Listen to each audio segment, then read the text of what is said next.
بسم الله الرحمن الرحیم نحمده ونصلي على رسوله الكریم وبعد. وټول افغانستان مسلمان ملت ته د دغه درنو فتح مبارکي وایو، خصوصا د کابل ښاریانو او اوسېدونکو ته، او ورپسې خپلو مجاهدینو ته دا توصیه او وړاندیز کوو چې موږ تاسو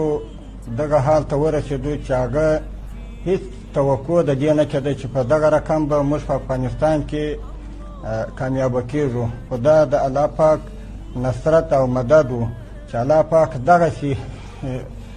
فتوحات او دغسې کامیابیانې چې په دنیا کې یو مثل نشته، نن ورځ زموږ تاسې پر لاس باندې راوستلې. نو موږ تاسې باید د الله پاک شکر وایو، د الله پاک سره راضي اوسو، د الله پاک ته هر وخت په عجز باندې او تکبر او یو غرور راڅخه ونه شي. نو محترمو، تر مخه چې کوم وخت و هغه دغه مسؤلیت موږ تاسې ته نه راجع کېدی لکه اوس،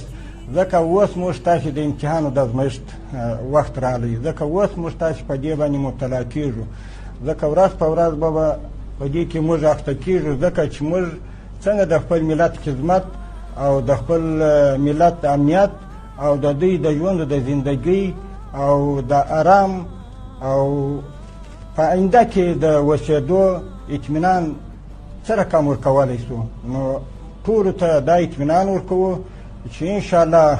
په دې باندې چې لکه څنګه چې موږ ته الله پاک داسې غټ فتوحات را په نصیب کړه، نو د آینده دپاره هم د ټول ملت ته موږ دا وینا کوو چې د دوی د امنو امانو او د ښه ژوند د زندګۍ د برابرولو وسطوان تر خپله طاقته پورې دا کوو چې دوی ته دغه د زندګۍ ژوند ور برابر کړو.